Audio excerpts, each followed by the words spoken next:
So this is CJ Baker, and this is episode 23, The Ongoing History of Protest Music. This is the companion podcast to the website, ongoinghistoryofprotestsongs.com. So our special guest is art rock musician, Kapil Seshasayee. Did I pronounce that right? Or? Kapil Seshasayee, but valiant attempt. Okay. Valiant attempt. Cool. Okay, so we got it. So I'd like to thank you for being here. Oh, no. My pleasure's all mine. Thanks for having me. So, of course, you're in Scotland and I'm in Canada, so we're doing this over Zoom, so we all social distancing. So how are you making out with the pandemic? It's a funny one, I think, because a lot of musicians have had a really bad year in terms of what's possible. You know, you can't go on tour. You can't go out and really promote your record or any new music in the usual way. But I've been used to going online and finding an audience internationally for a long time, because when I started making political music, it wasn't music that was immediately relevant to people in Scotland, or I couldn't find my audience. So I kind of felt like, okay, if I'm going to go and find the people who care about what I want to say, I've got to go online. So I'd end up going online and doing a lot of the stuff that musicians everywhere are having to do because of the pandemic. But in like 2017 or 2018, when I worked on my first like full-length album, A Sacred Boar, I was going online and I was finding musicians in India and in Canada, where you are actually, and in America and in Europe, who were vibing with what I was talking about and singing about. And I feel like this year, I've mostly just been continuing my ongoing conversation with them. I'm very communicative with my audience. Like there's a lot of back and forth. And I feel like it's been I don't want to say the pandemic was a good thing, but I feel like this is a year where a lot of people have found my music. And I've weirdly had a lot of progression within my career, despite not being allowed to tour or not being allowed to play physical gigs in the literal sense. But yeah, it's been a really good year. I finally managed to find a management team, and I got signed to the same live agency that's got like Bob Dylan and Neil Young and Christina Aguilera on it. So it's ironic because I'm signed to this massive live agency in a year where gigs aren't allowed. So when gigs finally come back, I'll have this amazing outlet for playing shows and stuff. But it's through a mix of online showcasing events. Like Scotland has like an equivalent showcase event to South by Southwest called Wide Days, and I played that with my live band. But what we did was we recorded a set in an empty venue, basically, with social distancing, and broadcast it as a live stream. And an agent who works with acts like Bob Dylan and Neil Young heard this, watched the stream, was really into it, and he said, I want to work with you, but I don't know when we're going to start working together because of COVID. So fair enough. But coming back to the protest theme, the thing he really liked about my set was, in between every song, I kind of went into a little bit of detail about what the narrative and the politics behind each song were. Good. So long story short, it's been a good year, but a difficult time for everyone playing music. But for me personally, it's been a year of loads of growth and doing things. Okay, good. I guess you're already accustomed, you said, to doing the live streams. Yeah, that's it. That's it. So it wasn't as big of an adjustment. It's funny because we were discussing this before the recording. I toured Canada for the first time in 2018, and my record had been out. My record had been out for a small length of time before that, but I toured Toronto and St. Catharines and London, Ontario, and then I went to Quebec and did Montreal and I forget the rest of the dates. So it's been so long. It feels like it was only 2 years ago, but it feels like a long time ago. But I arrived in Canada, and people already knew my music, and people were already asking for certain songs on this record. Yeah, people don't know this record had only been out for 2 months, and yet people were going, "Hey, are you playing this song today? Are you playing that?" I would always say, "You're getting every song off the album, even if you don't like that song. You're getting because those are the songs you have." You're getting all the songs I can play. But I went over to Canada, and the culture's amazing. People buy merch. Like, it's not really a thing in the UK for DIY music.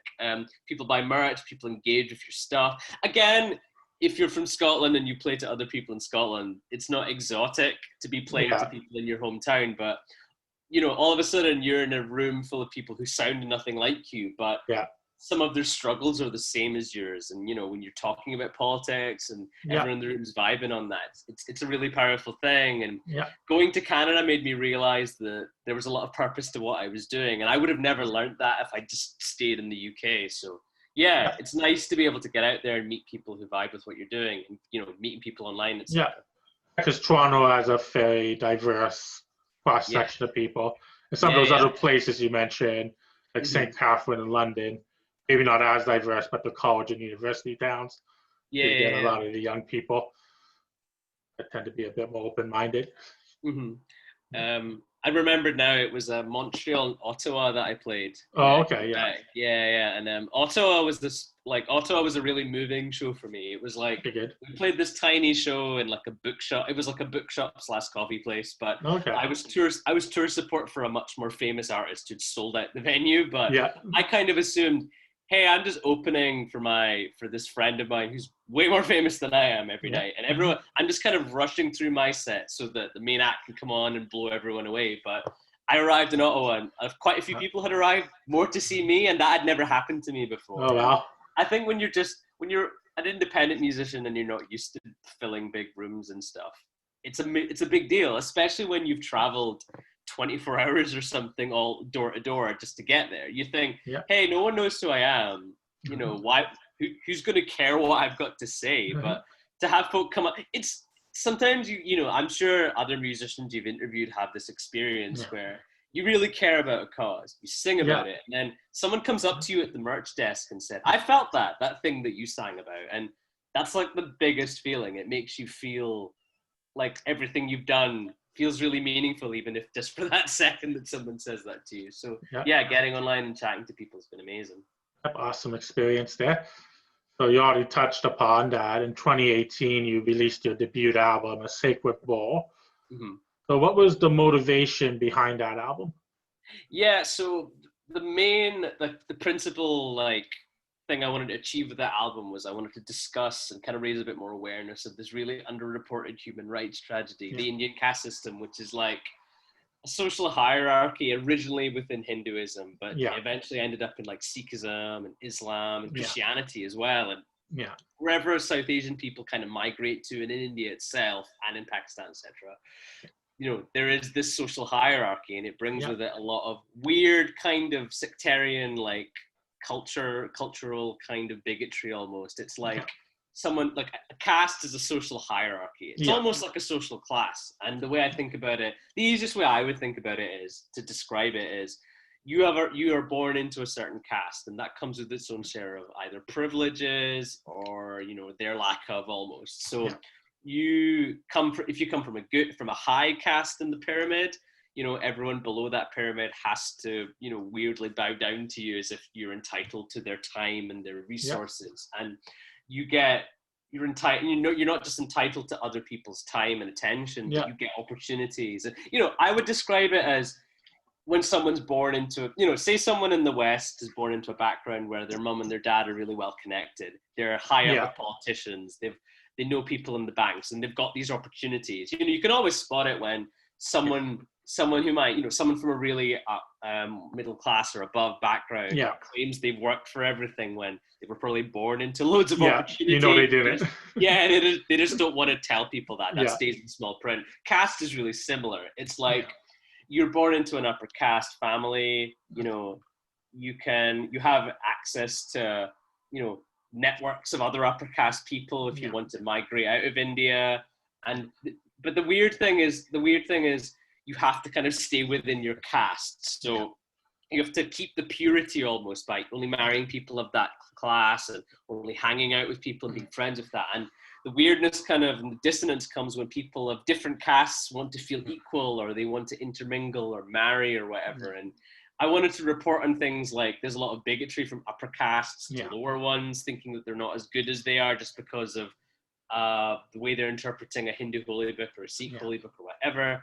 But the other side of it's really violent. Like there's a lot of honor killings where families literally put hits out on their own kids if they don't marry within caste. And there's really horrible shit, like people not getting the jobs that they're entitled to, people not getting the opportunities in life, the opportunities in love, all these things because of a genetic lottery they may or may not have won. It's madness. And I grew up with that in the background as a kind of a spectator. And, you know, I've never been a victim of casteism, so to speak, but being a spectator to that really bothered me. And I thought, I really need to start a conversation about this. There is a conversation about it happening already, but I wanted to throw my hat in the ring and do something. And, you know, what do? I'm a musician. So I thought, hey, before this, I kind of made experimental, kind of industrial, kind of noisy music. And it was okay for what it was. But I thought, what am I really saying with what I'm playing? You know, what am I singing about? What are my songs even about? And I started singing songs and writing songs about caste. And then I thought, right, I'm going to do a whole concept album about this and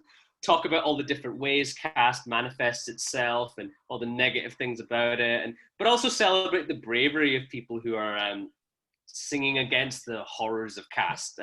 There's a really meta song on the album where it's a protest song about caste written about a protest singer who sings against caste. And ironically, that's the most popular song on the album. Wherever I go, people who know my stuff usually request that song. So they can't you know, when we were talking, when you first reached out to me about what my favorite protest music is, I kind of boiled it down to the music that made me want to get political in the first place. But then also the music that makes me, you know, the music that teaches me about a cause that I don't already know about. Like, there was a Scottish band, a really, really great Scottish punk, like the kind of indie pop punk band that I know the singer from growing up. And he's trans, as in, like, I knew him pre-transition in university. He transitioned and he started this band called the Spook School. And Spook School write kind of like punk songs about being trans, but they protest against the idea that being trans is weird and not a completely normal state of mind and not a thing that should be celebrated. And I used to go watch when I was an experimental musician who was kind of apolitical, I would go watch my friend perform. And the guy, like, he's a sloppy guitar player. Like, he's not the most technical musician, but he played with such passion, and like every gig would be rammed full of people who just cared about the same issue. And I thought, man, they're doing so much, and every song only has 3 chords in it. And all the songs, some of the songs sound really similar, are in the same key, but there's so much passion and vitality to what they're doing. So it makes up for the limitations. Yeah, and I was sitting there going, my music's doing nothing compared to this. What the hell? And I went home and I thought, right, I want to make music like this. But that kind of, it was a coincidence that at the same time I was going to gigs like this in basements in Scotland, I was also thinking about identity and things. And I was going, hey, why aren't I writing more protest songs? And now I went from having this kind of moment of clarity to everything I do being protest music related. I mean, I can't separate that protest narrative from what I do anymore. That's what I live and breathe as a musician. And it's nice because I feel like you almost wonder if you were wasting your time before not doing things that were political, you know? But I feel like, you know what, you can make up for lost time. It's never too late to get into to find your true calling. And to me, that's writing songs like this about things like caste and how terrible it is. So you know, talking about the horrors of caste and celebrating the bravery of those fighting against it was more or less what the album was trying to do. So, you know, to varying degrees, I felt like I succeeded with it. But, you know, I'm obviously working on new material after that expands on some of the stuff I was talking about in A Sacred Boar, while also kind of adding new things to the mix and exploring, like, my new album's going to be about Bollywood and Indian cinema, but I'm exploring a lot of the themes as before, just through this new lens of Bollywood and Indian cinema. Because that album, The Sacred Boar, that's basically, it's the first album of a planned trilogy, right? Yep. That's the one. Okay, good. So, and then of course you mentioned you're working on your second album. So I know you've already released, I think you released about at least 3 singles from that album. Yeah. So there'll be, so the original plan was just to kind of drop the album like late this year, but with COVID and because I've got this bigger, I think when my first album was so DIY, my first album was, I played all the instruments, I'm everything on every song. A friend of mine mixed it for me. And then I had to pay for the vinyl pressing, the merch, the touring. It was all me. Whereas for this new record, there's a new infrastructure behind me after I got kind of on this agency and having a manager and stuff now. And it's like, hey, if the first album made it into Pitchfork and Vice and Rolling Yeah. Stone and The Guardian and all that, and I was playing South by off the back of it, why can't the next album be a bit bigger in scope? Why not be ambitious? So I think I was originally going to drop the album this year, but I've decided that because of COVID and the need to, be able to stay on the map and keep doing things without being able to tour, I'm going to wait until we're maybe out of the pandemic before I drop the record. So we're looking at the moment at August or September 2021 for a release. But rather than vanishing off the scene until then, I'm going to be dropping 2 more singles off the album. It's a longer album, so it's not like I'm giving the whole thing away. Yeah. But I feel like you drop 2 more singles between now and then, you've got 2 more opportunities to tell a new story, talk about a new protest narrative, and keep the yarn going, keep the story going, and it's just because if I sat on an album for another year and then dropped it, it would just feel really stale. I want there to be this continuous momentum, and I think August, September 2021 seems to be the likely date, but I'll obviously be in touch with you the minute we've got an official kind of release date. That's just something to look forward to.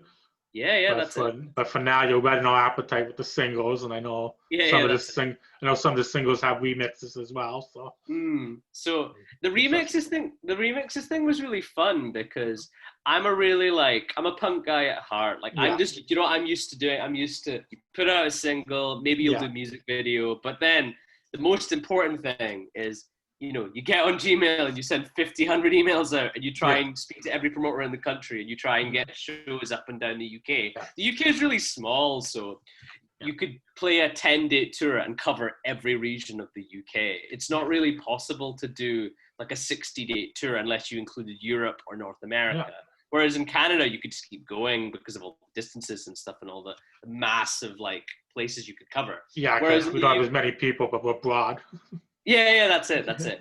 Whereas in the UK, it's like I would just be so used to single, now it's in for a 15-date tour or something, and that could consist of little more than just a few dates in Scotland, a few dates in England, and maybe to Ireland and Wales as well, just to top it all off. But with this new album, with the new singles, you can't go outside. There's no touring to be done. So I thought, hey, because one of my favorite things about touring is collaborating. You'll go to the other end of the country and you'll share a bill with a punk band from another part of the country. And you'll have similar politics, hopefully, but you'll be from different backgrounds, and it's cool to collaborate on a show or something. And I thought, how can I do that without breaking lockdown rules, basically? So I thought, hey, why don't I speak to some producers or musicians and go, hey, how would you feel about remixing this song? Because it gets the message of the song out there. It gets people talking about what the song is about. But it's also anyone you speak to who plays music, by the time you release the song, you've heard it so many times. Then you send the strands away to a producer or something, and then you get the remix back and you go, hey, I've never heard that part of the song repurposed this way. And it's a really exciting way to listen back to your own music almost, because I sent the Pink Mirror off to this producer. I sent the Pink Mirror off to this producer who'd worked with Fiona Apple and Fiona Apple and Stephen Colbert and NPR. She's done all this massive shit. And she remixed the song, and she took this tiny guitar solo at the end of the song and made it the whole song. And I thought, I would have never thought to do that. It was great. But I think it's cool. And I think with the new album, you've probably noticed that I've gone from the kind of guy with guitar sound of the first record to this kind of synthy, groovy, R&B kind of sounding thing with the new album. And it's learning about that kind of music was really exciting because you learn about all the things that culturally make it what it is. And it's got this rich culture of remixes and guest spots and records, and I think that's really cool. And I thought, hey, I want a bit of that action. So I was reaching out to people that I knew for remixes. I feel like if you're punk bands or guys with guitars, the equivalent to that would be, it would be like covering a friend's song at a show or doing a cover of a sick song that you heard about something. You wouldn't remix it as such, but I don't really like playing by the rules of genres. I like doing whatever I like at the time. So getting out there, doing the remixes, it's been really fun.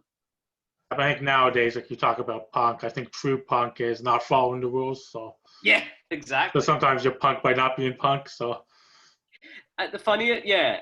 The funniest thing is, you get people who were punks in the 70s, and yeah, they gatekeep, and they kind of gatekeep what punk is now. Like, yeah, you go to a gig, like for a long, like one of my, I have to shout out. There's this amazing independent label in Scotland, in a part of Scotland called Dundee. They're called Make That a Take Records. I'll share okay, their work with you after this because they specialize in like political music and punk oh music, cool, and they put on this amazing like DIY festival every December.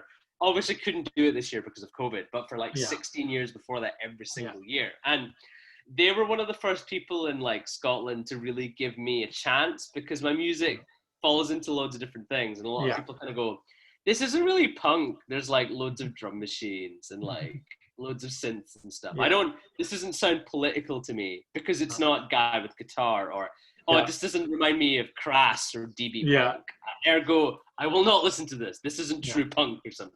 But this label, they put on this massive festival and they're really revered in that punk community. But they oh were cool, like, hey, Kapil's angry about the same shit that we're angry about. yeah, Just because he's delivering the message in a different way, yeah, it doesn't make it less valid, you know? And yeah, they exactly, were giving me shows before South by, before Rolling Stone, before all this shit. And okay, it was like looking back on it, because a lot of like this year, Scotland's taking me a lot more seriously. I think with COVID, they're kind of going, hey, who are we not paying attention to in Scotland? yeah, Because we can't go outside. We've got more time to go online. And a lot of people discovered me this year and my music. But it's like, you know, before I had all this kind of brand recognition, for want of a better way of describing it, it was all about people who got what I was doing. And that often wasn't people in Scotland. You know, yeah, I found more fans near you than I did near me, to be honest. Like if I had, because I used to look at my Spotify listening figures and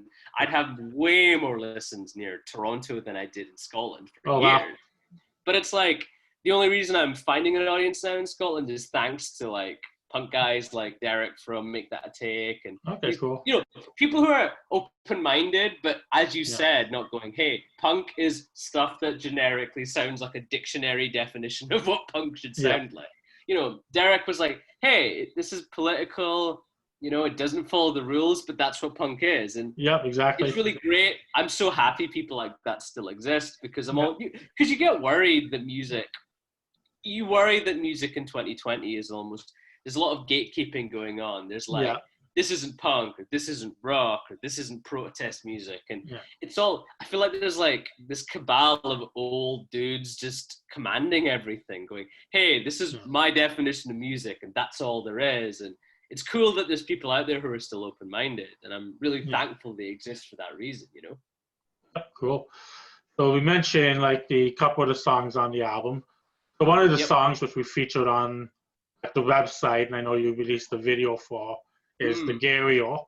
What was the concept behind that song? So the concept behind that song is there's this big wave of like period epics in Bollywood happening just now. Basically, there's a lot of historical kind of dramas happening, depicting epic battles and stuff. And on the surface, I can see why these are popular. You know, you remember the Lord of the Rings films coming out.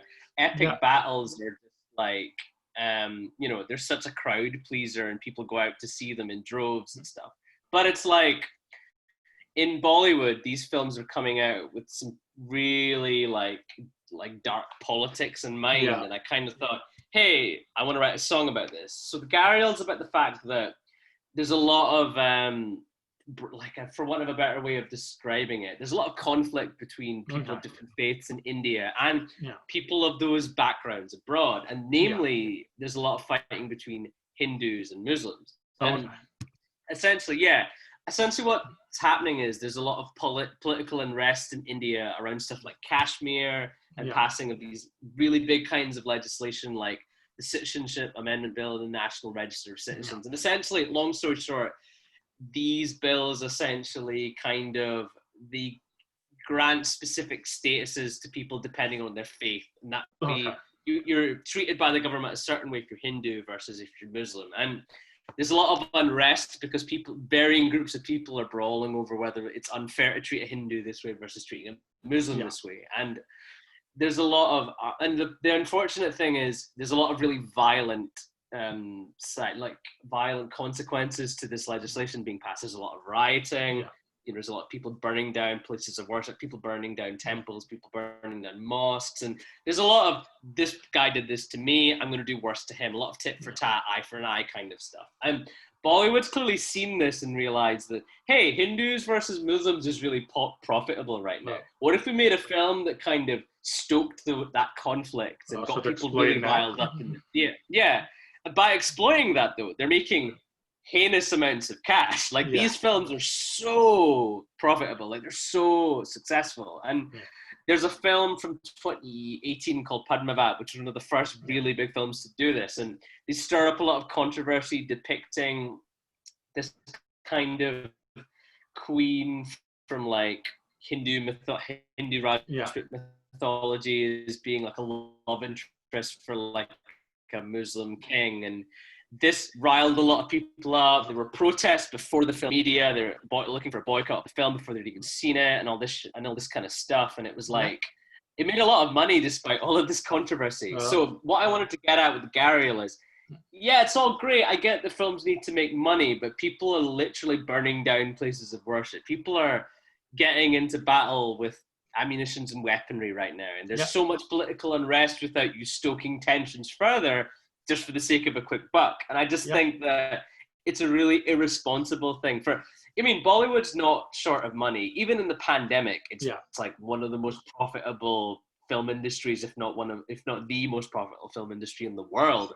Why does it need to be engaging in these kind of less savory kinds of means just to be making money? And a gharial is a type of, it's a really specific reference. A gharial is a type of crocodile, and there's a scene in a Bollywood film called Tanhaji the Unsung Warrior that came out in January of 2020. And in this film, there's a cartoonish Muslim looking antagonist. Like, he's depicted in a very caricature kind of way, and he's barbecuing and eating a crocodile in one scene. And it's meant to be a historical reenactment of a real battle, this film, but that scene never happened. There's no evidence of it. And it just looks really pantomime and silly. But the reason that film exists is, this Muslim character is roasting an animal that's significant to Hindus on screen. All the Hindus in the theater are going to get really angry about that. Yeah. And then their hatred of Muslims is going to go up as a result of this, because they'll just take what they see as face value almost. And it's like, you're going to keep riling up these tensions, stoking this hatred between Hindus and Muslims, and make more money as you're doing so. I'm sitting there going, no, you can't do that anymore. That's really irresponsible. And that's what I'm calling out with Gariel. Yeah. And I think it's a powerful message, because because obviously there's a number of people that listen to your music that might not be familiar with Bollywood. But the idea of film as propaganda would be a powerful statement, because other cultures have similar issues.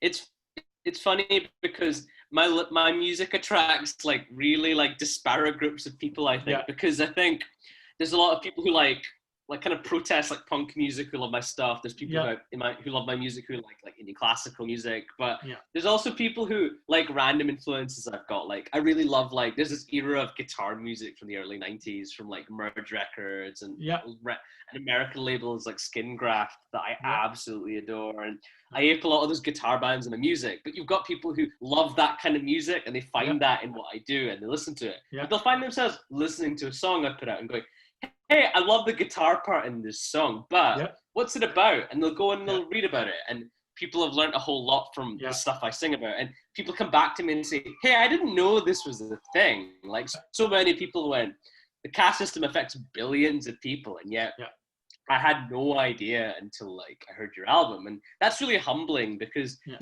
I'm not the first person to sing about this. Far from it. I'd like to platform people who've been doing it much longer than me, but to know that I'm reaching even one person is amazing. So yeah, as you've said, reaching people like outside what I'm like what they're used to listening to for that reason alone is fantastic, as you've said. Yeah, I think that's the cool thing about music. Like with myself, a lot of my education comes from music, so especially as someone who listens to political music. Yeah. Because there's certain things, like here in Canada, you're not going to hear a lot the news about India, about Bollywood, about the caste system. So it's informative that way. Or a lot of other artists I listen to, they expose me to situations I wouldn't know anything about otherwise. And then obviously a 3-minute song is limited in scope, but it forces you to do research. So you now go out and you educate yourself a bit more.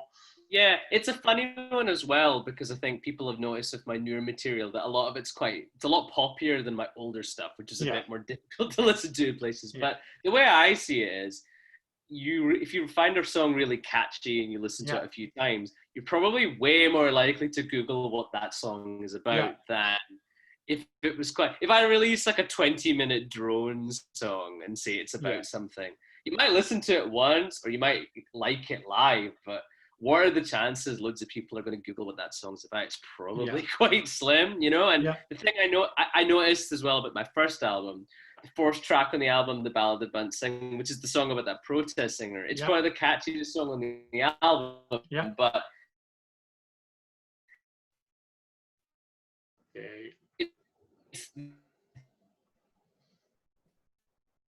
you might be breaking up. Single most popular topic that people have researched. Like, so many people messaged me saying, that singer, I had no idea he'd done all this. Hello? Yeah, let's grab some technical issues. I might pause. So we're just having a few tech issues, so we might have to edit a little bit of the podcast, but we'll continue with our discussion. So we discussed a little bit about how people make that connection to the music and how sometimes they encourage us to Google the different stories there. Maybe we'll continue on with more of the singles you released from the album. So I know another song you released was The Pink Mirror. Yeah. So what was the motivation behind that song? So The Pink Mirror, the song's like mostly about censorship, but it's also about what does it mean when the people who tell stories about a certain issue aren't the people who live those stories and have any real experience of it. And the song's named after this film called The Pink Mirror by this director called Sridhar Rangan, and he's a queer filmmaker. He broke a lot of new ground with that film when he released it in the very, very early 2000s. And that film was immediately banned in India as being, vulgar, essentially, because it depicts, queer and trans characters essentially being themselves. And essentially because the vast majority of people are like, heterosexual, straight, cis, whatever in India, like the Film Censorship Board decided that the film wouldn't appeal to them and just banned it outright. But here's the thing, trans and queer characters are depicted fairly commonly in Bollywood films, but they're only ever depicted as comedic relief or as like really shady antagonists. And if you get like the reason I started investigating this stuff is I'm not the kind of person who likes to live in an echo chamber. I don't like only speaking to people who agree with me. I mean, I draw a line at who I'm friends with. Do you know what I mean? I mean, there's a level of being right wing after which I don't think we can be friends anymore. But there's like a bit where we agree on some things and we disagree on other things. And I like debating stuff because at the end of the day, my music's not going to improve if I don't debate other people and learn. Do you know what I mean? Because if I don't learn, then my music is not going to improve in terms of the stories I'm trying to tell and what I'm trying to get across.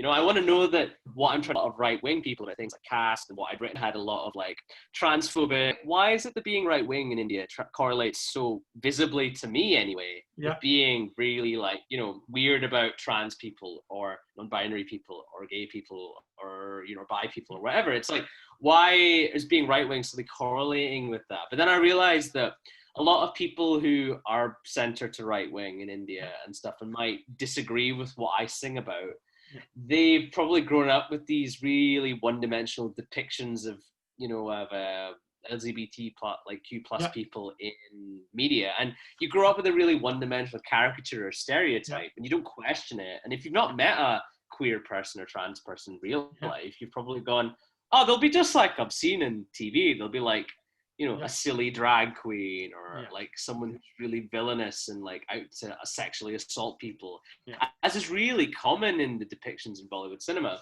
And I'm sitting there going, why is it that trans women can be depicted as someone who's like a rapist or a murderer? That's actually a really common trope in Bollywood cinema. It's really disturbing. How can a trans person be depicted like that so often? But then Sridhar Rangayan writes this film, The Pink Mirror, which depicts them in a really like, positive way almost, because they're three-dimensional people. They're not two-dimensional anymore. They've got dreams, they've got hopes, they've got character. And this film gets banned. Why is that? Yeah, this is it. I have friends, because I keep saying this to people who are right-wing. It's like, have you ever just sat down and had a conversation from somebody who falls into this demographic? We literally talk about the same things that I'd speak to. I'm straight and I'm cis. I'm actually singing out with my own perspective here. I'm singing from the perspective of someone who would be influenced by it to be the same way had I not met loads of trans people and gay people and widened my perspective almost. And you meet people and go, hey, have you ever met anybody who's fallen into this demographic? The answer is always no. It's like, oh, I just assumed they would be like the movies. But then you realize, who's writing the movies? Who's writing these two-dimensional characters? And you realize, oh, it's straight, maybe like straight cis people who don't really care how these characters are depicted. They're kind of looking for a cheap laugh. They're going, oh, I need some comedic relief for my blockbuster film, or I need a really like, I need like a Batman villain-esque kind of antagonist for my murder thriller. Oh, I mean, queer and trans people have always kind of been vilified anyway. Why don't I just use them? And you do that for generations and decades of cinema. It has an influence. And what I wanted to call out is, what's with this double standard of censorship, where someone's literally telling their own story from lived experience and they're blocked from that film, The Pink Mirror, is still banned in India. It's found an audience in Canada, but it's not got an audience in its own country, India, where the filmmaker shot. It was shown in the UK. It was shown in the UK. It was shown in the US. It was shown in Canada, and yet in India you can't watch it. But the director Sridhar Rangayan, who created this like this great film, it's only, for all it's achieved, it's like a short film. It's not even a big blockbuster epic or anything, but it's still banned in India. But this guy tirelessly campaigns against the censorship of other queer films. He runs this production company called Solaris Pictures, who specifically platform and distribute queer Indian cinema. And he runs this queer Indian film festival every year. And like, the guy's done so many amazing things off the back of the frustration, basically, of having his story blocked. And it's like, I wanted to tell the story of how that film's persisted, but also give a little back as well. And I'm donating all the money that the single makes, all the royalties, all the Bandcamp sales, to Solaris Pictures, so that hopefully what my song achieves helps his cause a little bit, Okay, so good. more or less exploring censorship, but also exploring who's being allowed to tell the stories, and is it a coincidence that the most one-dimensional or two-dimensional depictions of people come from people who don't know what it's like to be that kind of person? Is that a coincidence? And I don't think it is. So that's more or less what that song's about. I think that's something like, even if you look here in North America, quite often the depictions of underrepresented individuals unfortunately come from individuals that it comes from white straight people that are telling the stories of the I don't even the funny thing as well is, I'm not even one of those people I don't fall into that identity politics where where I'm like opposed to all white people or all straight people or all cis people. It's like, I have a lot of, I find it really important that class consciousness forms a part of my personal politics, because it's like, white people can be poor, white people can have abilities, white people can, they can grow up without class privilege and stuff. It's like, these things all matter. Like, there's a real big problem in the UK where every person of color who has a platform has loads of class privilege. So it's like, hey, it's the same cabal of rich people. Oh, but they're all different shades. Or it's every different it's every sexuality and gender, but everyone's really rich to begin with. And it's like, hey, class really matters, and that stuff has an influence. And to me, it's like, yeah, white, straight, cis people have such an influence when it comes to media in the West. But the bigger running themes probably just, it's always people with class privilege, isn't it? It's always people who had all the money to begin with. And with that money comes all the influence. And it's almost like, hey, who's telling the stories? Oh, it's often poor people being depicted by rich people, which is why poor people are so, I mean, how often are poor people depicted as people as lazy, or people who, oh, you could have got yourself out of poverty if you just worked hard enough, and all this myth of trickle-down economics. The phrase pulling yourself up by your bootstraps is meant to be satirical. It's meant to be that pulling up your bootstraps is impossible. It's a joke. That it's not possible to do that. That's why we're saying that. And yet it's been co-opted by the right as a serious thing. Like, oh, you are way out of poverty to do it. And it'll always be somebody who didn't have to do that themselves saying that. It'll be like, hey, I got this job because I did an internship with my dad's company. Or, hey, I went to I was privately educated. I went to a good university because I could afford the fees, i.e. my parents could. And it's like, to me, people of class privilege are always pulling the strings, aren't they? There's so much truth in people of a certain race, or people of a certain sexual orientation, or people who are cisgendered being the ones calling all the shots, and it's them censoring everyone else, isn't it? So it's like no small coincidence that that's the way things end up, and that's the attitudes people have. Okay, so as we are even highlighted throughout our discussion today, someone basically right now, all the music you write deals with political issues. So why do you feel it's important to use your music to speak upon these issues? I think music's a really unique medium for politics, I think, because a film is a big commitment. A film might only be an hour and a half long, or an hour long, or it might be a short film that's like 40 minutes long, but it's a commitment, isn't it? You have to sit down and you have to focus and you have to watch it. A book's an even bigger commitment. You have 300 odd pages or something, and that might take you a week to finish, you know? And if you don't sit and do all 300 pages, the message might not make sense. With a song, though, you can listen to a song while you do other things. You can stick a song on in the background of a film. A book could get made into a film, and a song frames what that book is about. And for me, again, music's always been my chosen medium. Like, I make visual art as well, but I like collaborating with filmmakers and music videos and things. I like being multidisciplined in my approach, but music is my medium. Music's my tool for getting what I want to say across. And I feel like there's something incredible about the fact that you could write a song on an acoustic guitar, and then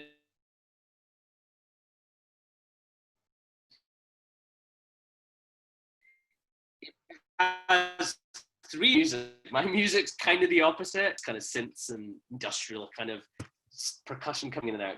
My friend, to write a great song, all he needs is like maybe not even 3 chords, maybe just 2. And this guy just strings 2 chords together, writes an amazing pop song out of it, and then like can barely play upstrokes on the guitar, just thrashing it out, singing some songs about being trans and what that means. But it's like, anybody who can learn those 2 chords can then learn that song and then cover it and then amplify the message even further. And to me, that's like, you can't do that with film. Like, you can't cover a movie. You can't cover a book. Like, the best thing you can do is you can do a showing of a film, or you can do a reading of a book, or you can make, you could tweet a quote from it or something. But in all these cases, there's some element of, I need to get permission from the original author, or I need to go through like the setup to get this to make sense. So if you have a showing of a film and no one turns up to hear and like to watch, it's like you haven't succeeded. Whereas so there's something really romantic and incredible about just, hey, I have 2 songs, so I have 2 chords, and I'm really mad about something, and you stick those 3 things together, and then all of a sudden you have this document that all you need to do is teach someone the 2 chords, and they can amplify your message. Or you could stick that song in a playlist, and then all of a sudden it's in amongst similar songs, or that song's in the background of a movie, or it could be on in the, you don't even have to really focus on it. You could just have it on the background while you do something else.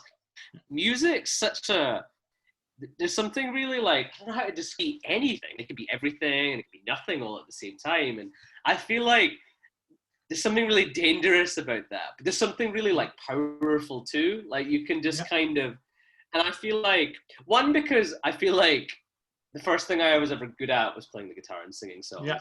And that might be the only thing that I'm ever truly good at, in my opinion. But I feel like it's the thing that I'm not only best at, but the thing that I enjoy the most. Like when I'm angry about something and the song's coming together, there's nothing more satisfying than getting it out there and having someone vibe with it. So I guess I don't have a choice. I feel like music's the way I do it, and there's no other way for me to do what this is your calling. Yeah, that's it.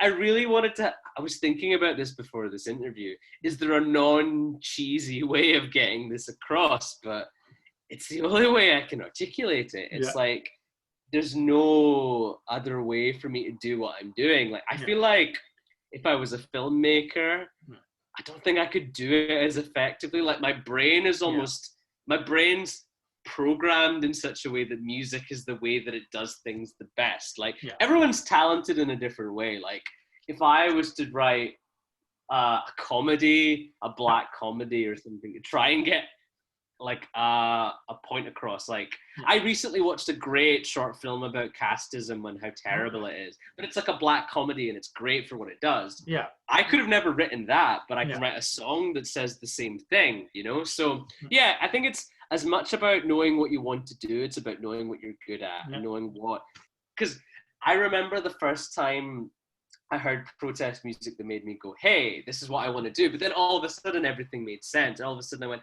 oh, I can do this now. And all of a sudden, the music I used to make that I wasn't as good at, if I'm honest, it didn't matter anymore because I'd found the thing that I was good at. And I think there's no substitute for that, I think. There's no substitute for that feeling that you found the thing that you want to do with your life, I guess. That music definitely is powerful. So if using your music to speak out on political issues, have you ever experienced any backlash because of that? Oh yeah, all the time. And it's amusing as well because as my politics and my internet presence kind of develops, the nuance I have in what I sing about and what I write about and what I make visual art about, it annoys people, but it almost annoys them that they can't pick as many holes in it as they used to be able to as I learn more. Like when I pushed against caste, a lot of people were like, oh, you're just commodifying this for a white audience. There was a lot of people saying, oh, caste isn't a thing anymore. It was a thing hundreds of years ago.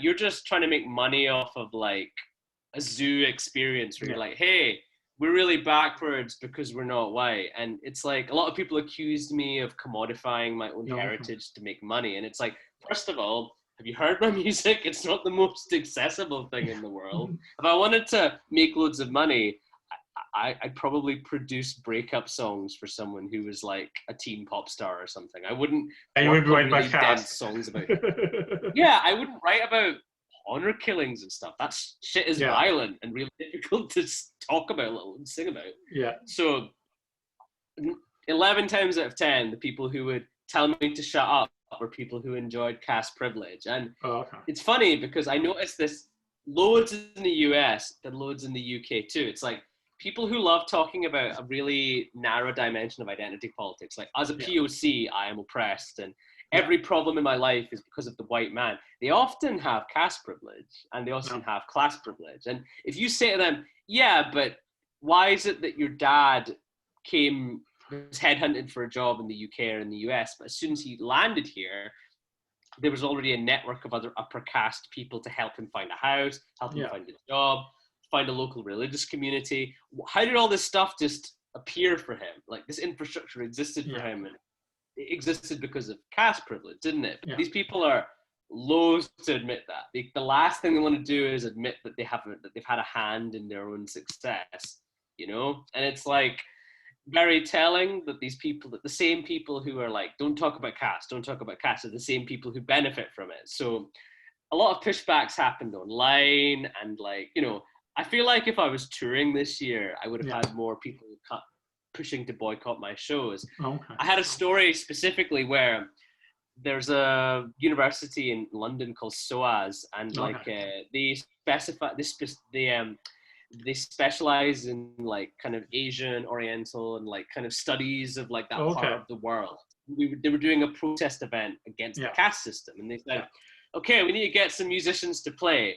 Oh, Kapil, you're like that guy who does this a lot. Why don't you come down? And, you know, they covered my travel from Scotland to London and England to try and, you know, play some songs about the caste system. But I turned up, and a lot of people in masks like stormed the event and were trying to get it shut down by pulling all the fire alarms and disrupting shit. And yeah, it wasn't really well reported on, actually, but I can send you like loads of news clippings and things of it at the time. But it's like, yeah, I tried to play this gig, and literal masked protesters who were actually right-wingers anyway, I tried to shut down. And it's funny because it's like, why don't you, like, surely the easiest thing to do would be to let me speak and then rebuff my argument and be like, hey, you're wrong because of this.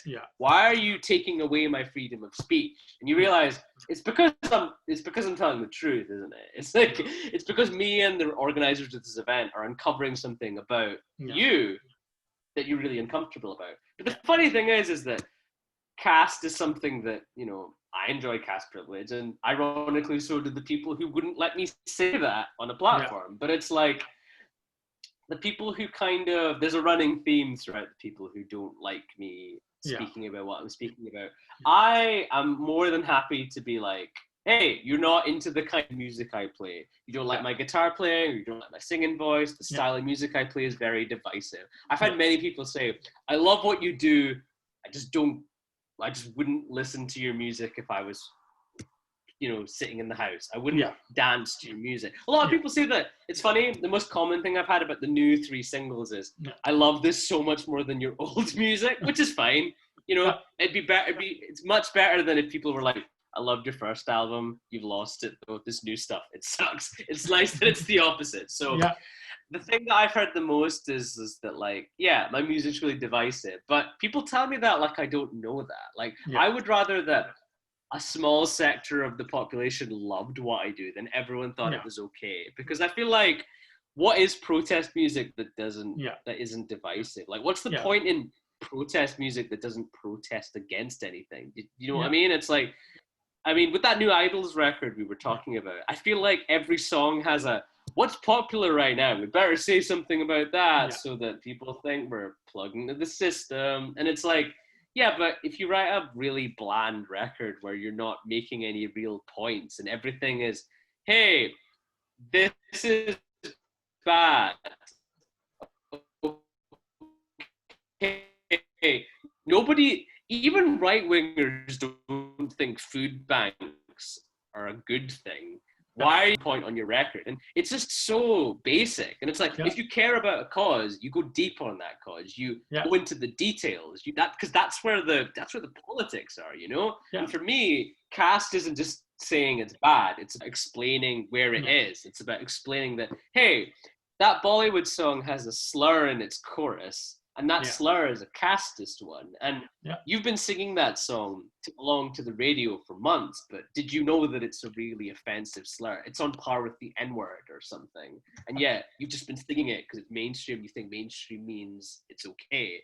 So you realize that, hey, who's censoring this? But who's not censoring that? And it's like, I think it's amusing when you think who's not engaging with this and who is. And it's like, hey, if you don't like my music, no judgment there. There's loads of, I mean, I'm sure you're the same. How many there's so many classic albums that I don't get. Like, they'll be like, I'm trying to think of a great example.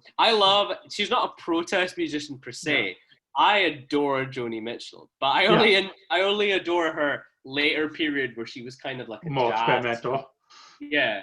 I love like that late 70s trilogy of jazzy records she made, but I never listened to Blue. I never listened to like Ladies of the Canyon and that kind of stuff. I'm not really into her folky period. I respect it, but for me, that's not where the greatness lies. But there's loads of people who think the opposite. There's loads of people like who hate her jazzy period, but who love those folky things she did in the 60s and only that. And to me, I'm like, music is subjective. Love what you love, hate what you hate, and that's all great. But it's when people disagree with what I'm saying that it gets a bit more heated. Because it's like, I'm saying honor killings are bad, and somehow you're finding an issue with that. What the hell? Like, I'm not saying that you've committed an honor killing, and it's a bit like suspicious that you think that it's bad that I'm saying that. Like, what's that all about? But it's like, you delve into the politics of the people who say these things, and then you realize, oh, they're not just saying that. They're protecting their own interests. And I think that's across the board, isn't it? You could be talking about... Because quite often I talk to artists, they get backlash just for saying that police killing people are bad. Yeah. It's like, shouldn't we all agree with that? Or they're saying Black Lives Matter. Well, shouldn't we agree with that? Like, it's it's funny. We should all accept. People are getting upset about it. Yeah, no, it's funny, right? Because Black Lives Matter is a great analog for exploring like that kind of ideal. Because it's like, firstly, why is it that the phrase bothers you so much? Because people are like, because again, with caste, this happens all the time. Like the whole whataboutism thing where people go, what, do white lives not matter? And I'm like, we're only talking about Black lives here. Yeah. That's what this thing is about. It's like on 9/11, do we talk about the other buildings that burnt down? No. Do all buildings matter? No. It's like, we're talking about those specific towers that were attacked on that day.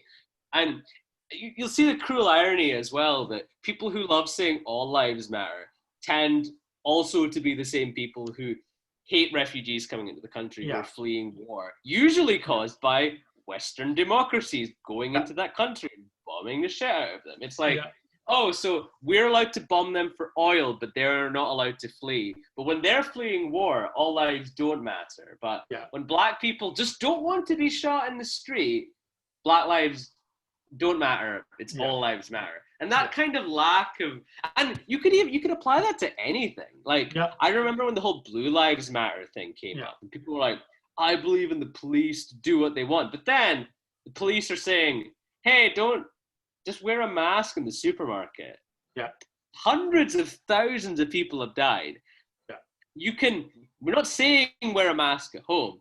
When you're in the company of other people that you don't know, wear a mask. All of a sudden, blue lives don't matter. And you're yelling at cops and you're protesting them and you're boycotting them when a month earlier, you were all about the cops. And that's another thing that I can't stand is be consistent, like be consistent. It's like, if you don't care about the lives of Black people and police brutality, it doesn't make you a great person, but I can get, you might have too much on your plate to care about every issue that comes up. Like, I like being really honest about that. It's like, I go hard on a few causes. Like when Black Lives Matter came up, I kind of spent a lot of time talking about how casteism kind of has a built-in anti-Blackness because a lot of the darker skinned people were of lower caste. And it's not a coincidence that there's a lot of anti-Blackness that travels in parallel of casteism. I talked about that because I feel like that's where I could do the most good. Yeah. I didn't just set a bunch of Facebook filters and hope that would be good enough. But it's like, you can only care about a finite number. You care about every cause that arrives, then abandon all the causes that you were working with in the run-up. And it's like, that's how nothing changes, isn't it? It's like shit's never going to get done if we drop what we're doing for the next new thing. That's what happens when you it's like you're chasing like the coolest new band or Yeah. whatever the coolest color of Instagram Yeah. filter is. We're not talking about that shit anymore. It's like, this isn't a frivolous trend. Like, people will set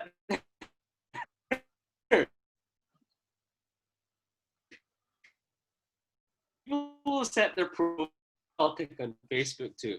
I'm really excited for the new Star Wars film coming out, but then they'll set it the next month too. These things aren't interchangeable. Like, one thing's a frivolous cause and the other affecting people. And it's like, if you should care about these things. And I get it. Some people aren't going to care about Black Lives Matter, are they? Some people are going to say, oh, I've got too much on my plate. I don't have the capacity to care about this on top of everything else I do. And I'm like, do you know what? I might not personally really respect that, but I get it. But it's when these same people have the energy and the capacity to deter the movement. They're like, oh, I don't believe in Black Lives Matter, but I'm going to deter the people who do. And it's like, you know, why do you somehow suddenly have the energy and the space and the capacity to do this? And it's just like, it's very telling, isn't it? Like, I think there's this phrase, when people show you who they are, believe them. And it's like, that's true. yeah, sometimes someone's politics are kind of hidden, but there's always this mask off moment where, oh, this is the kind of person you are, you know? And it could be something as simple as, oh, you really cared about cops until they made you wear a mask to the supermarket. Yeah. You really cared about all lives mattering until people who literally are fleeing or just want temporary accommodation in your country when it's your country's government who bombed them. Yeah. You know what I mean? I mean, who wants to cross I'm going to use a UK-centric example, obviously, because my knowledge of Canadian politics or North American politics aren't strong. But it's like, no one wants to cross a dinghy in freezing cold waters, clutching their children, knowing that they might die. And people think there's this narrative in the UK. People who do that just want benefits. And I'm like, and because we have a welfare state here in the UK where you can apply for help with rent or you can apply for help with food and things. I'm like, who wants to not work that badly that they're going to risk killing their whole family to do it? No one wants to do that. Don't risk your life for nothing. Yeah, you're not going to risk your life because you want to be. Also, ironically, you're not lazy if you're doing that, are you? Like, the idea, hey, I'm just going to casually risk killing everyone in my family in freezing cold water to go to this country where I don't speak the language. There's a lot of racism. Everyone's really hostile to me.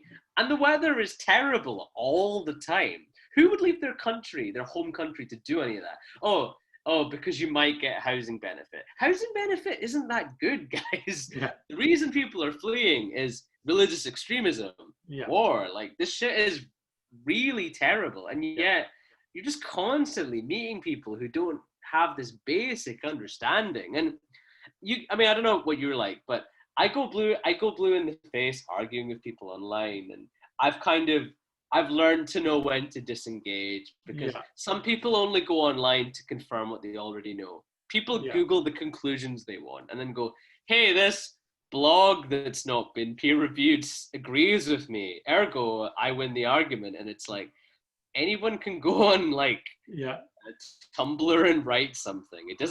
Anyone can get a stock photo and make a meme out of it and share that online, you know? And it's like, you need to be able to fact check shit. But it's like, are people going to do that? Probably not. I think people are, that's a cynical part of me coming out. But it's like, you realize that a lot of people, they're going to believe what they're going to believe. And it's like, they're probably not going to change their minds. But that's one kind of person. But there's a spectrum, isn't it?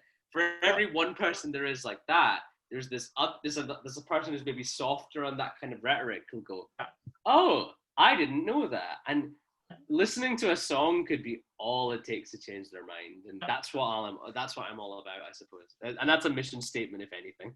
Yeah, I think that's part of the power of music there. So you already mentioned a few of your musical influences. Is there anyone else that you'd like to mention that's influenced you musically? Yeah, sure. In terms of, I think going back over what we've talked about, the band that I saw live that made me go, what am I doing? Like, I need to do something political. Right now. It's probably the Spook School. shout out that label, Make That Take Records in Dundee, who like platform really, really cool people. But in terms of musical influences, it's funny because people always kind of expect me to reel off loads of protest folk albums that I love. But A Sacred Boar was influenced mostly by two things.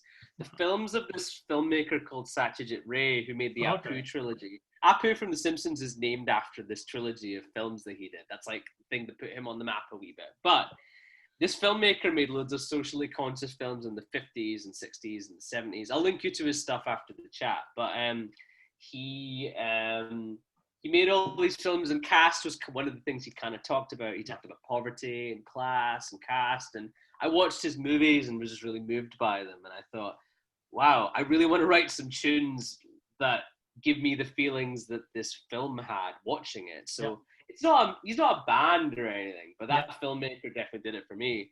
In terms of music, though, the big influence for me is like people kind of think of him as a one-hit wonder, but singer Scott Walker is like the big one for me. Oh, okay. Like he was in the Walker Brothers in the 60s, and they had this hit, "Sun Ain't Gonna Shine" in the 60s. But I know later on he had a bit of a cult following after. Yeah.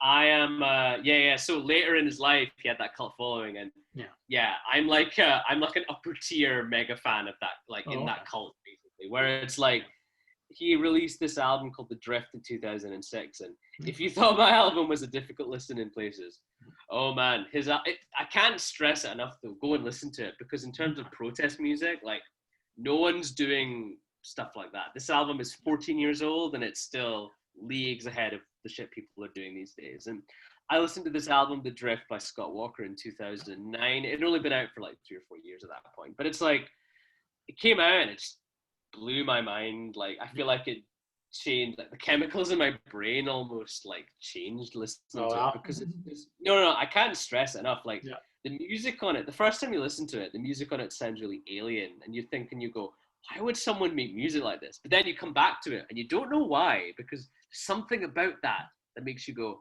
oh, something about that intrigued me. And you come back to it and you go, I really like X or Y thing about this song, right? And then you go, right. And then you keep listening to it and listening to it. The politics of it are really interesting, because I write music like this now because of this album and a couple of songs on this album in particular. The songs on The Drift they're not like verse, chorus, mid, late, outro. They're not like that. My songs are way more like that. His songs are like, the songs in the album, each song's like an essay where he's written like a paragraph or 3 about a topic and then set it to music. And like, there's like an essay on, I should qualify how batshit crazy so much of the album is. It's like, there's the single off the album is called Jesse, and the song is about, and I'm not, and I shit, this is exactly what the song is about. The song is about 9/11 and the fallout from 9/11, but Scott Walker is exploring the fallout from 9/11 through the story about Elvis's. So Elvis was actually one of twins that was born, but his twin brother never made it. Elvis had a twin brother who was stillborn called Jesse. And towards the very end of Elvis's life, when drug use and like partying hard too much caught up with him and he'd kind of gone a bit insane, Elvis would sit in his back garden talking to Jesse. Like, he had gone insane, and in his mind, he could see his twin brother, his stillborn twin brother that he'd never known because he'd never lived. And Scott Walker like got this story and used this idea of Jesse, Scott Walker's twin brother, and them having a conversation to kind of explore 9/11. And you probably listen to that thinking, that is insane. Why would anyone write a song like that? But it's like, I listen to it and I go, no one's ever done something like that. No. I've never experienced a more original way of exploring a topic. And it's like, fresh approach. Yeah, and it's like, the song's like, for a single, it's not a very catchy piece of music. No. It's so interesting and dense. There's so much thought into every second of music. And it's like, I listened to that religiously for years. And it took a long time there was a long time between me hearing that album for the first time and me releasing A Sacred Boar, because it takes a long time to digest what's happening, you know? Scott Walker, he died in March of 2019, I think it was. Like, he died around the time I was in America doing South by Southwest. And I was thinking about that a lot because I heard the album and it took me 10 years to start making music that was properly influenced by it. But yeah, his music is just, I recommend anyone who listens to this podcast to go out and check out The Drift by Scott Walker. And you might listen to it and think, this isn't protest music, is it? The first time you hear it, but like, just Google what the songs are about. Have a listen. Like, listen to what the lyrics are and stuff. And it's like, on my desk, I have this, I'll get it out actually. On my desk, I have this like, this book my wife gave me for my birthday. It's called Sundog. And it's like a compilation of his lyrics. And some of them are for songs that he never finished, even when he died. And I read them and I garner so much political rhetoric from this. This guy was mad about things. This guy was depressed about things. This guy was having nightmares about certain causes, and he thought, man, how do I grapple with how I feel?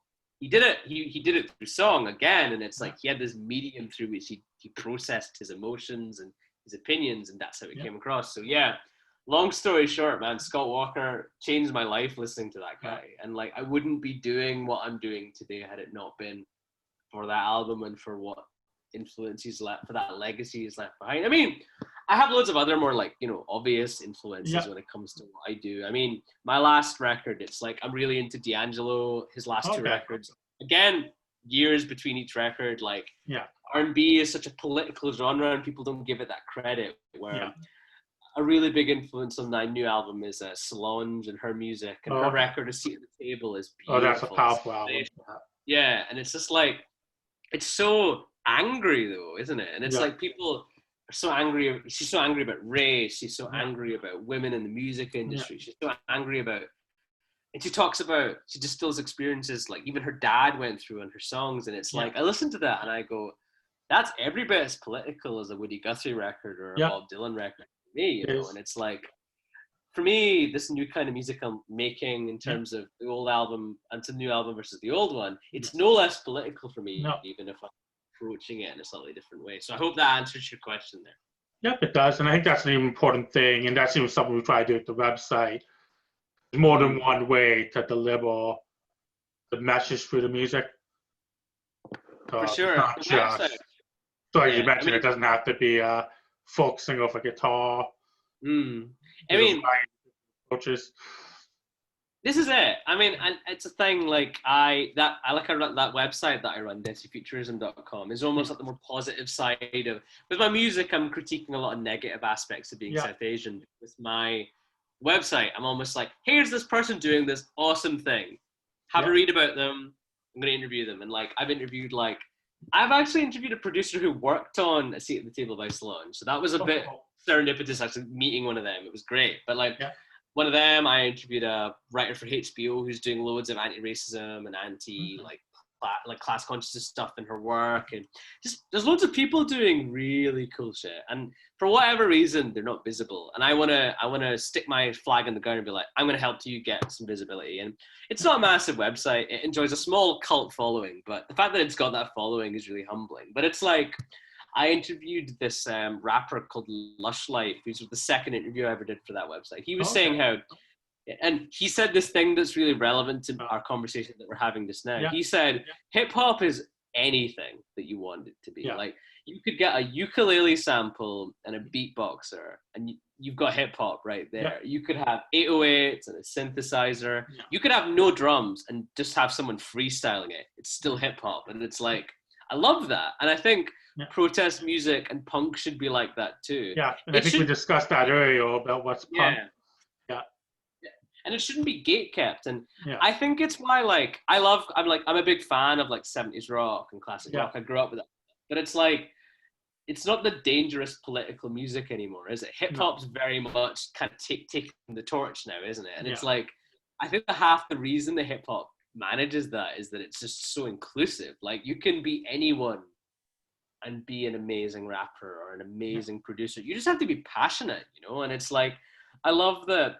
It's funny. It's like there's as much right-wing hip-hop out there as there is left-wing hip-hop. And I think that's great. Like, no one's opinion is less valid. Like, obviously, you know, it sounds like me and you might be similarly, like, politically speaking. But it's like, we might meet somebody or come across a song that's I've come across, like, really pro-government Indian rappers who are, like, singing against the exact things that I sing about. And I'm not... It's a weird one because I'm happy that they're doing that, because it's like I'm learning about their point of view in a very specific way. But it's like their opinions aren't being suppressed. I might not be friends with them. I might not go drinking with them, but that doesn't mean that I'm not interested in learning about what they have to say. And I think left-wing people have to be more open to that. I mean, there's an element of, would you debate a Nazi? Of course not. But not everyone's a Nazi. Do you know what I mean? Not everyone's a out-and-out white supremacist. There's people out there who can be convinced if you just acknowledge that they want a conversation. But I get that people get emotional. I know so many people who are just beyond, you're either left-wing already or I'm blocking you. And it's like, people like that, some of them are just really tired. And I get it. Like, you're not going to have an infinite capacity to debate people online or debate people in person, you know? And sometimes you just get tired calling shit out. Like, you just go on Twitter and you go, oh, yeah, Twitter can be toxic. Here's another thing. Yeah, here's another thing that if I don't say something, it's just gonna get more momentum, isn't it? I have to derail this thing, and you do that 24 hours a day, 7 days a week, and all of a sudden you can't do that anymore. And I get how people like. I see it. Like, I see why activists get exhausted. You need to step back sometimes and go, hey, it's okay to take some time away from politics. It doesn't mean you're lazy. It doesn't mean you don't care. It means that you're building a sustainable model by which to achieve things. Like, if you don't care about the causes and you're just going really hard for a week, and then you go, oh, I went really hard on feminism last week. I've had it. That's it. Whereas what you really want to do is find a sustainable way of doing it. And if that's stepping away for a little bit, that's what you're going to do. And I think, you know, it's probably the same with yourself. It's like, you're running this website, you're running this podcast. You can't go hard on it all the time or you'd get sick of it, wouldn't you? You want to find a sustainable way of continuing. Yeah, that's true. So I definitely enjoyed our discussion. Before we conclude, is there anything else you want to say or plug? Anything I want to say? I feel like I've plugged everything I was going to plug. Okay. Listen to The Drift by Scott Walker. Okay. Spookful from Edinburgh. They're not around anymore, but they're an amazing Scottish band who I think a lot of people could get a lot from if they listen to them. In terms of my own music, my next album, Lal, drops in August or September of 2021. Look out for my next single in January of 2021. I'm hopefully going to be pairing it with like a residency, like where I'm going to explore the topic. I can't talk about it too much just now, but I'll obviously be back in touch with the new single and, you know, like head to desifuturism.com. I'm on Twitter. I'm on Instagram at my full name. I'm on Twitter at the Desi Futurist. Yeah, tweet me, argue with me, agree with me. It's all good. It's all good. So yeah, thanks again for chatting to me. Yeah, cool. So what's the best place to find your music? Would it be Bandcamp or? Bandcamp, Spotify are like the main platforms you can find me. I go really hard in politics on Instagram. Like I go really like, if you want to learn more about what my songs are about and what my politics are about and more about things like caste and what's happening in Kashmir and Indian cinema, head to my Instagram. That's the best place to go for that. Yep. So I definitely encourage our listeners to check out your music and to check out those other recommendations you made. So thanks again. I enjoyed our discussion.